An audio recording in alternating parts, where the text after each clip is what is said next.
Hello, il y en a plein parmi nous qui rêvent de devenir des stars d'internet. Mais ce mec-là ne pouvait même pas s'imaginer ça. Pour te dire, il savait à peine qu'internet existait. C'est à cause du fait qu'après son retour de la guerre du Vietnam, la vie de Frank s'est pratiquement arrêtée pendant quelques décennies. Mais tout a changé radicalement. Frank a grandi dans une famille très ordinaire et il a aidé ses parents dans une ferme en Californie toute son enfance. Mais cette vie humble ne le gênait pas, au contraire, il a appris à apprécier les choses simples, comme par exemple sa relation avec sa petite amie Lindsay qu'il rêvait d'épouser. Hélas, les plans du jeune couple ont été interrompus par la guerre du Vietnam. Frank lui a promis de revenir dès que possible, mais son service au front a duré plus longtemps que prévu. Le garçon a passé au total 7 ans dans un pays étranger, dont une année entière où il a été détenu prisonnier par l'ennemi. Il a été torturé et interrogé, mais il a quand même réussi à se libérer. Quelques temps plus tard, Frank retourne dans sa patrie à cause d'une blessure. Une fois sorti de l'hôpital, Frank court jusqu'à la maison de sa petite amie. Là, une grosse surprise l'attend. Mommy, I'm hungry. Mommy, can you make us once? Frank s'est rendu compte que puisqu'il ne pouvait s'attendre à aucun bonheur dans sa vie personnelle, il pouvait au moins construire une carrière. Au début, il s'est présenté à l'école de police où il espérait être admis grâce à son expérience de combat, mais il a été rejeté à cause de sa blessure. Donc le gars est allé à d'autres entretiens, mais il n'a pas arrêté de se prendre refus sur refus à cause de son manque d'éducation supérieure. Au final, le pauvre Frank a dû se débrouiller tout seul. Il a commencé à vendre des hot dogs dans la rue. Avant qu'il ne le sache, 40 ans passent. Mais un jour, tout change. Ce jour-là, Frank prend son itinéraire habituel dans un bus, quand deux skinheads entrent. Il commence à harceler un passager noir, exigeant qu'il leur donne sa place. Il refuse, les skinheads sont sur le point de frapper le vieil homme, mais Frank intervient. Au début, il veut juste effrayer les gars et dit qu'il ne veut pas se battre avec eux, mais visiblement, il ne demande que ça. Les passagers du bus applaudissent Frank, il ne sait pas encore que l'un d'eux a filmé toute la scène. La vidéo devient virale et Frank est surnommé Badass. Son visage est dessiné sur des murs et imprimé sur des t-shirts. Les flics raccompagnent Frank comme s'il était leur meilleur ami et les journalistes rivalisent pour avoir une interview avec la star d'internet. Et surtout, sa mère est fière de lui. Mais l'euphorie ne dure pas longtemps. Bientôt, la mère de Frank décède et elle lui laisse une grande maison et son chien bien aimé en héritage. Maintenant, Frank n'a plus qu'un seul être aimé dans sa vie, son meilleur ami Klondike, vétéran de guerre aussi. Klondike aide Frank à s'installer dans sa nouvelle maison. Ils discutent de leur passé militaire et Klondike remercie son ami de lui avoir sauvé la vie sur le champ de bataille il y a longtemps. Les hommes rêvent que maintenant leur vie finira par s'améliorer puisque Frank est devenu une célébrité locale. Puis Klondike demande à son ami de mettre une clé USB mystérieuse dans son coffre-fort. Un appareil que Frank, complètement déconnecté, voit pour la première fois. Puis Klondike part chercher des cigarettes. Alors qu'il quitte le magasin, Klondike croise deux voyous dans une voiture. Ils lui demandent de redonner la clé USB et quand Klondike fait semblant de ne pas savoir de quoi il parle, il le menace avec une arme. L'homme frappe les assaillants à terre et est sur le point de partir quand... Frank est appelé pour l'identification du corps. Il demande aux flics de faire tout ce qui est en leur pouvoir pour attraper les tueurs de son meilleur ami, et il va chercher à boire. La voisine de Frank vient le voir devant la maison. Elle compatit avec sa perte et elle lui dit que son frère a récemment été assassiné presque au même endroit que Klondike. La femme se plaint que la police locale ne fait rien pour résoudre ses crimes, puis Frank raconte tout à sa connaissance qui est un flic. Le flic promet que la police fera tout ce qu'elle peut.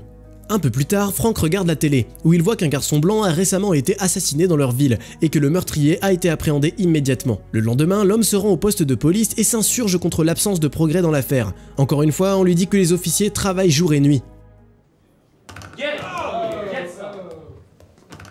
Frank se rend enfin compte qu'il ne peut pas attendre de l'aide de la police, donc il se rend lui-même sur la scène de crime.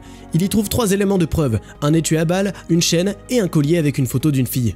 Après ça, Frank se rend au seul magasin d'armes de la ville pour savoir de quel type d'arme la balle a été tirée. Le gérant lui dit que ces balles ne sont utilisées que dans des armes spécifiques de l'armée et les agents spéciaux, et qu'il ne les a pas dans son stock. Mais le vendeur reconnaît la fille du collier qu'il a trouvé, et il dit que c'est la femme d'un type noir, Terence, qui vit à quelques pâtés de maison. Le gérant donne quelques instructions à Frank sur comment y aller. La porte est ouverte par une fille épuisée avec un bébé. D'après leur conversation, Frank se rend compte que Terence n'est pas venu voir sa femme et ses 3 enfants depuis longtemps, et qu'elle n'a pas vu son mari depuis des semaines. Là, la fille dit que ses amis ont récemment repéré Terence sur un terrain de basket et elle demande à Frank de faire passer un message de sa part. Frank se rend au terrain de basket et demande aux locaux où il peut trouver Terence. Il refuse de lui dire quoi que ce soit. C'est là que Badass entre en jeu. Le ton des amis de Terence change immédiatement. Il parle d'un certain Reynaldo, qui peut en savoir plus. À l'adresse donnée, Frank trouve un gars étrange en tenue de religieux. Il s'avère que c'est le voisin de Reynaldo, qui a pris Frank pour un voleur, mais quand il apprend la vérité, il lui dit à quel bar Reynaldo traîne tous les matins. Le soir, Frank assiste à une scène désagréable. Ses voisins, un jeune couple, se disputent bruyamment à la porte. L'homme s'en va et sa femme Humber reste seule avec son fils Martin. Frank invite la jeune fille chez lui pour laver la blessure laissée sur son visage par son époux violent. Ils passent un bon moment et ils parlent de plein de choses. Maybe one day I'll make you something to eat. I'd love that. Le lendemain matin, Frank va chercher Reynaldo au bar. Les gars du premier étage le reconnaissent et lui font clairement savoir qu'ils ne sont pas heureux de le voir. Puis Frank doit à nouveau montrer ses talents de combattant, pour finalement arriver au deuxième étage où se trouve Reynaldo. Interrogé sur Terrence, Reynaldo sort rapidement un couteau et fait savoir qu'il ne lui dira rien. Mais une fois que le badass a mis la tête de Reynaldo dans la rue, le voyou abandonne rapidement. Il dit que Terrence sort avec une fille qui fait des massages dans un salon à proximité. Satisfait, Frank s'en va. Sur le chemin du retour, l'homme est arrêté par son ami flic. Il dit que les rumeurs sur les aventures de Frank se répandent déjà dans toute la ville. De plus, le commissariat a failli émettre un mandat d'arrêt et l'officier n'a réussi à l'arrêter qu'au dernier moment. Frank répond qu'il ne peut pas rester là à regarder les collègues du flic ne rien faire sur la mort de son meilleur ami. L'officier répond que ce n'est pas à Frank de faire ça et qu'il ne l'aidera plus s'il continue. I don't want your help.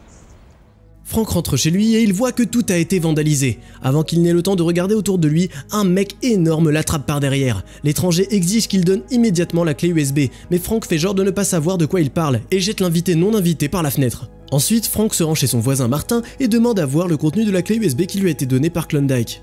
Dessus, il y a une carte de la ville, quelques permis de construire et des contacts. Frank ne comprend pas ce que son ami pourrait avoir avec ça, mais se souvient d'un étrange surnom, Panthère. Plus tard, Frank se rend au salon de massage asiatique dont Reynaldo lui a parlé et prend rendez-vous avec Tatiana. Elle se demande pourquoi il a demandé une séance avec elle, et quand Frank dit qu'il cherche Terrence, la fille panique. I just realized I'm double booked. Diane will be here in a few minutes to finish you off. Après que Tatiana ait fini son travail, Frank la suit directement jusqu'à sa maison. Mais au moment où il essaie de passer par la fenêtre, il est repéré par un voisin. Il ne croit pas Frank quand il dit qu'il est le petit ami de Tatiana, et il lui demande de se rapprocher. Après avoir reconnu l'étranger comme le badass de la télé, il change immédiatement d'attitude. Non seulement il laisse partir Frank, mais il lui rappelle aussi que sa petite amie ne ferme pas la porte arrière. Frank monte au deuxième étage et attrape Tatiana et Terrence au lit. L'homme essaie de tirer sur l'inconnu, mais Frank prend vite le dessus et le conduit dans la cuisine. Là, il enfonce la main de Terrence dans le broyeur à ordures et exige de savoir qui a tué Klondike et pourquoi.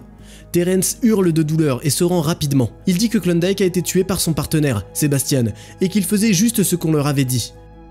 Au début, Terrence refuse de dire qui exactement donne les ordres, mais après une autre torture avec le broyeur, il lâche le nom du Panthère ainsi que sa cachette. By the way, your wife's got a message for you. Say go yourself.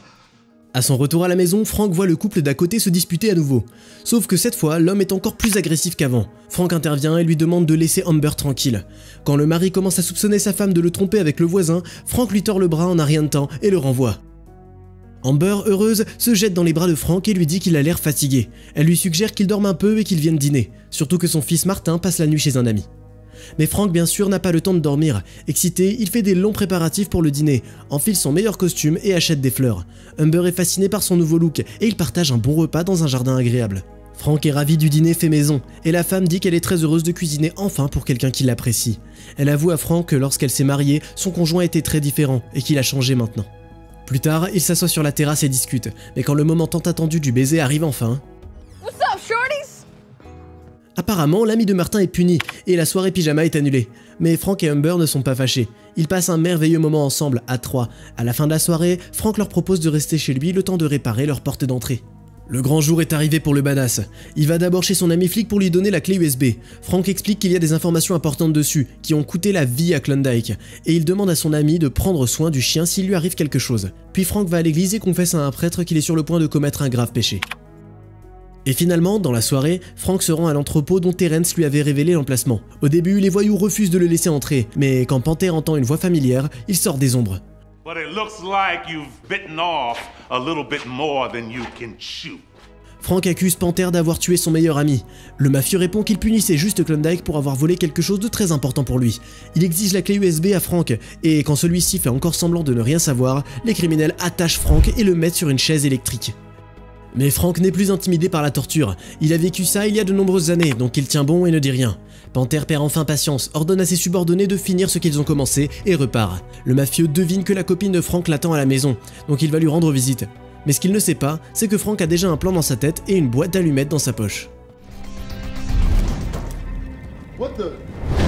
Il y a une explosion et Frank est libéré de ses chaînes. Il s'empare de Panthère qui est maintenant sans voiture et un combat à main nue s'ensuit. Mais le mafieux parvient à le blesser avec une arme qu'il a trouvée par terre et il s'échappe. Pas loin de l'entrepôt, Panther arrête un bus, chasse le chauffeur et s'en va. Frank voit ça et monte dans un autre bus aussi, que le conducteur abandonne volontairement parce qu'il a reconnu le badass.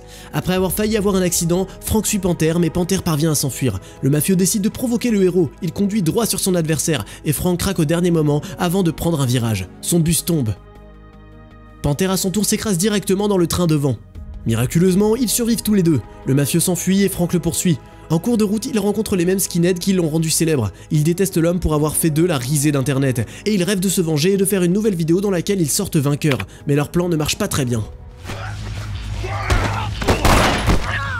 Panther, quant à lui, est déjà à l'intérieur de la maison et retrouve Amber, armée d'un couteau. Mais il n'a même pas le temps de la toucher parce que Frank se pointe sur le pas de la porte et pousse le voyou dans le mur. Ils finissent dans la rue et Frank tombe par terre. Un peu plus et Panther l'aurait battu à mort si Amber n'avait pas sauté sur le dos du voyou. Elle donne à son amant le temps de se lever et Frank finit par vaincre l'ennemi. Les voisins l'applaudissent et Amber lui demande de la laisser soigner ses blessures, comme il l'a fait une fois pour elle. Wow. I've never had a woman rescue me before. Le lendemain, une histoire est diffusée à la télévision locale, le badass est de retour. Sauf que cette fois, ce n'est pas deux skinheads au hasard qui l'a géré, mais une des plus grandes affaires de corruption de la ville, impliquant le maire Williams et une des organisations les plus dangereuses du pays. Frank se fait nommer officier de police honoraire pour son acte héroïque. Et lui, Amber et Martin vivent ensemble maintenant. You know, I think I actually found the best day of my life. Fais-nous savoir ce que t'en as pensé dans les commentaires. Tu penses qu'une personne seule peut résoudre autant de problèmes? D'ailleurs, n'oublie pas de t'abonner à la chaîne et de liker cette vidéo pour qu'on puisse te raconter encore d'autres histoires.